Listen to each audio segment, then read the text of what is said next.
Hello everyone, আসসালামু আলাইকুম। Welcome to my channel Maria's kitchen. জলপাইয়ের আচার পছন্দ করে না এমন কোনো মানুষ নেই। ছোট বড় সবাই এই আচার অনেক পছন্দ করে। তেল ছাড়া এই আচারটি আমি কিভাবে তৈরি করেছি সেটাই আজকে আপনাদের সাথে শেয়ার করব। এভাবে আচার তৈরি করে আপনারা 1 বছর পর্যন্ত নর্মাল ফ্রিজে রেখে সংরক্ষণ করতে পারবেন। কথা না বাড়িয়ে মূল রেসিপিতে চলে যাই। তো এখানে আমি নিয়েছি 1 কেজি জলপাই। এগুলোকে আমি ধুয়ে পরিষ্কার করে রেখেছি, একটু দাগ কেটে কেটে নিয়েছি। এখন আমি এখানে দিয়ে দিব 1 কাপ পরিমাণ চিনি। এরপর দিয়ে দিচ্ছি 1/3 কাপ হোয়াইট ভিনেগার। এখন আমি সবগুলো উপকরণ একসাথে করে ভালো করে একটু মিশিয়ে নিচ্ছি।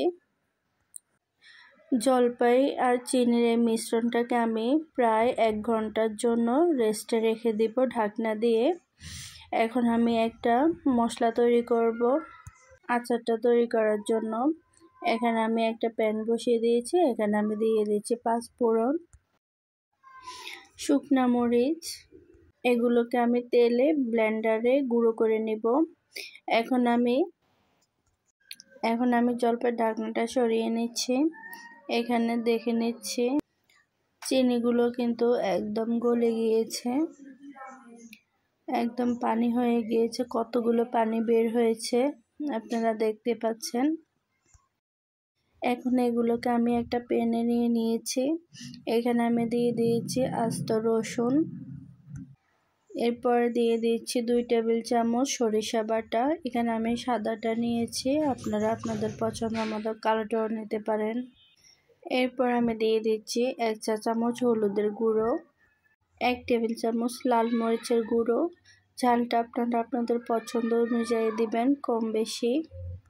এখন আমি দিয়ে দিচ্ছি আগে থেকে ভেজে রাখা 5 ফোড়ন মশলাটা। এখন দিয়ে দিচ্ছি 4 থেকে 5টা শুকনো মরিচ। এখন আমি সবগুলো উপকরণ একসাথে ভালো করে মিশিয়ে নিচ্ছি। আপনারা কিছু মনে করবেন না, আসলে কারেন্ট চলে গিয়েছে, আশেপাশে থেকে এত সাউন্ড আসতেছে।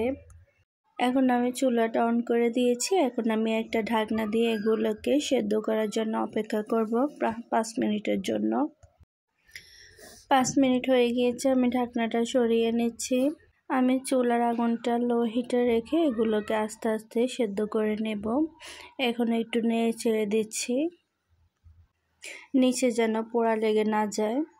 তো আমি আবারও একটা ঢাকনা দিয়ে দিচ্ছি। এখন আমি প্রায় 10 মিনিটের জন্য অপেক্ষা করব পুরো রান্নাটা কমপ্লিট হওয়ার জন্য। 10 মিনিট হয়ে গিয়েছে, আমি ঢাকনাটা সরিয়ে নিচ্ছি। কালারটা মাশাআল্লাহ অনেক সুন্দর হয়েছে।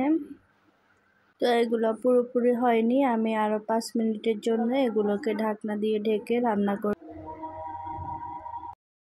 5 মিনিট হয়ে গিয়েছে, আমি ঢাকনাটা সরিয়ে নিচ্ছি। মাশাআল্লাহ কত সুন্দর একটা কালার হয়েছে, আপনারা দেখতে পাচ্ছেন। তেল ছাড়া এই আচারটি কেমন হয়েছে অবশ্যই কমেন্ট করে জানাবেন।